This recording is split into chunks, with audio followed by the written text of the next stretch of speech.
High viewers 2024 October, November, December నాకు తెలిసి ఈ 3 నెలల్లోనే కనీసం ఒక 30 సార్లు చెప్పుంటా.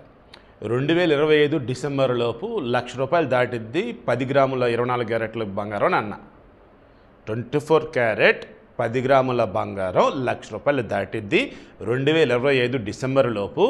కాబట్టి మీ దగ్గర ఉన్న డబ్బులతో బెస్ట్ ఇన్వెస్ట్మెంట్ అంటే బంగారం అని చెప్పా. ఆ తర్వాత మధ్య రోజులు కొంచెం అప్ అండ్ డౌన్ అయింది. అప్పుడు నన్ను కొంతమంది అన్నారు, మీరేమో పెరిగిద్దన్నారు, తగ్గిందని అన్నారు. వెయిట్ చేయండి, కొద్ది రోజులు పడన్నా.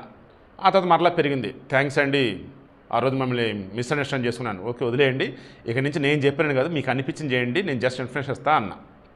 అలా 2025 జనవరి ఆ మూమెంట్లో కూడా పెరగడం మొదలవుతాం. మళ్ళీ అన్న, నాకు చూడబోతే ఇది డిసెంబర్ దాకా అయ్యేటట్లేదు, ఆ ముందే అయ్యేటట్టుందని.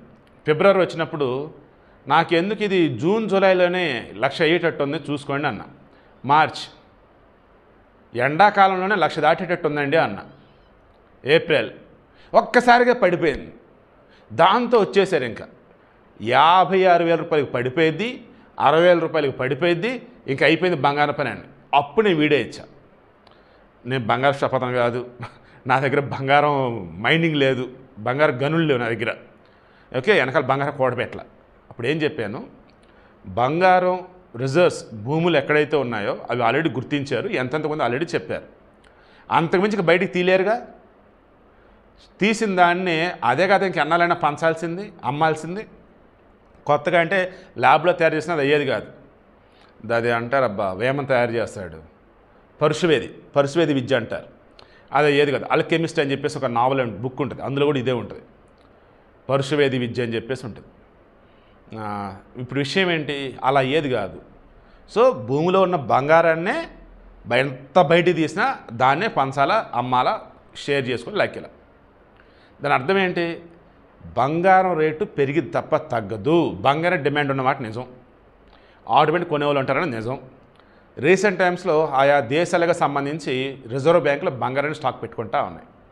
ఎందుకు, ఫారిన్ ఎక్స్చేంజ్కి సంబంధించి కావచ్చు, తర్వాత విదేశీ మార్కెట్ నిల్వలు అంటారు, ఫారిన్ ఎక్స్చేంజ్ రిజర్వ్ సంథింగ్ లేదట, ఆ వేలో ఉంటుంది. అవి కానీ ఇలా చెప్పుకుంటూ పోతే బంగారం బెస్ట్ అన్నట్టు ఉంచారు. ఈ మూమెంట్లో మార్కెట్ అప్ అండ్ డౌన్ అవుతున్నాయి, ట్రంప్ ఎఫెక్ట్, ఫ్లక్చుయేషన్స్ వస్తూ ఉన్నాయి.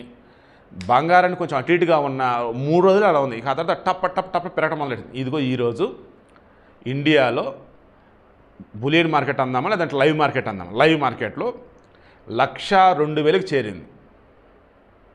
సరే, దానిని రేపు రెగ్యులర్ మార్కెట్లో వచ్చేసి చూస్తే, ఇందాక నేను క్లోజ్ అరౌండ్ 5:45 అప్పుడేమో చూసా, 5:46 అప్పుడు చూస్తే ₹99,850 ఉంది హైదరాబాద్లో. కొన్ని చోట్ల 99,900 చూపించాను. మేబీ రేపు మార్నింగ్ 1,00,000 అవ్వచ్చు, రేపు ఈవినింగ్ ఈజీగా 1,00,000 దాటవచ్చు. సో వీడియో క్లోజ్ చేస్తున్నా. ఇప్పటికన్నా మీరు ఒకటే గుర్తుంచుకోండి, బంగారం అనేది కొంచెం అటు ఇటు తగ్గుతూ పెరుగుతూ అటు ఇటు ఉండొచ్చు కాక, ఫ్యూచర్లో పెరిగిద్ది తప్ప తగ్గదు. బెస్ట్ ఇన్వెస్ట్మెంట్ అంటే బంగారం. మీ పిల్లలకి నిజంగా ఒకవేళ మీరు ఏదైనా ఇద్దామనుకుంటే డబ్బు రూపాయలు కానీ బంగారం రూపాయలు ఇవ్వండి, చాలా చాలా బెస్ట్ అది.